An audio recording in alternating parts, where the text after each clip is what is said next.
जय हिंद दोस्तों। तो आजना वीडियो में આપણે ધોરણ 11 ઇંગ્લિશ વિષયની ઓક્ટોબર 2025ની પ્રથમ સત્રાંત પરીક્ષાનું સંપૂર્ણ પેપર સોલ્યુશન જોવાના છીએ। માટે વિડિયો પૂરો જોજો, વિડિયોને લાઈક કરજો, તમારા બધા મિત્રો સાથે શેર કરજો। તો ચાલો શરૂ કરીએ આજનો વિડિયો। દોસ્તો ધોરણ 11 ઇંગ્લિશ વિષયની ઓક્ટોબર 2025ની પ્રથમ સત્રાંત પરીક્ષાનું સંપૂર્ણ પેપર સોલ્યુશન પીડીએફ ફોર્મેટમાં ડાઉનલોડ કરવા માટેની લિંક આ વિડિયોના ડિસ્ક્રિપ્શનમાં આપેલી છે। તેના પર ક્લિક કરીને તમે ક્વેશ્ચન પેપરની અને તેના સંપૂર્ણ પેપર સોલ્યુશનની એમ બંને પીડીએફ સૌથી પહેલા ડાઉનલોડ કરી શકો છો।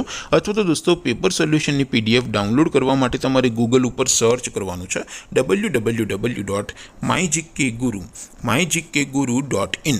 આ વેબસાઇટ તમે સર્ચ કરશો એટલે જે પહેલી લિંક આવશે એના ઉપર તમારે ક્લિક કરવાનું છે। જેવું ક્લિક કરશો એટલે સોલ્યુશન માટેની mygkguru.in આ વેબસાઇટ ઓપન થઈ જશે। વેબસાઇટ ઓપન થયા પછી તમે સ્ક્રોલ કરીને થોડાક નીચે જશો તો ત્યાં તમને પ્રથમ પરીક્ષાના સોલ્યુશન માટેના ધોરણ વાઇઝ લીલા રંગના બોક્સ જોવા મળશે। દોસ્તો અહીંથી તમે કોઈ પણ ધોરણની બધા જ વિષયોની પ્રથમ પરીક્ષાના ક્વેશ્ચન પેપર અને તેના સંપૂર્ણ પેપર સોલ્યુશનની પીડીએફને સૌથી પહેલા ડાઉનલોડ કરી શકો છો। જેમ કે દોસ્તો અત્યારે હું ધોરણ 11 માટે એસટીડી 11 વાળા બોક્સ ઉપર ક્લિક કરીશ। જેવું ક્લિક કરશો એટલે નવું પેજ ઓપન થશે। નવું પેજ ઓપન થાય એમાં તમે થોડાક નીચે જશો તો ત્યાં તમને એસટીડી 11 સાયન્સ પેપર સોલ્યુશન 2025નું એક બોક્સ જોવા મળશે। જેમાં દોસ્તો ઇંગ્લિશના પેપર અને તેના સોલ્યુશનની પીડીએફને ડાઉનલોડ કરવા માટેનું ઓપ્શન છે। ત્યાંથી પણ તમે બંને પીડીએફને ડાઉનલોડ કરી શકો છો।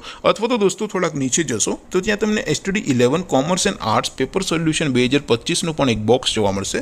જેમાં પણ દોસ્તો સૌથી ઉપર ઇંગ્લિશના પેપર અને તેના સોલ્યુશનની પીડીએફને ડાઉનલોડ કરવા માટેનો ઓપ્શન છે। તો ત્યાંથી પણ તમે બંને પીડીએફને ડાઉનલોડ કરી શકો છો। તો દોસ્તો આવી રીતે તમે ધોરણ 11ના બધા વિષયોની પ્રથમ પરીક્ષાના ક્વેશ્ચન પેપર અને તેના સંપૂર્ણ પેપર સોલ્યુશનની પીડીએફને www.mygkguru.in આ વેબસાઇટ પરથી ડાઉનલોડ કરી શકો છો।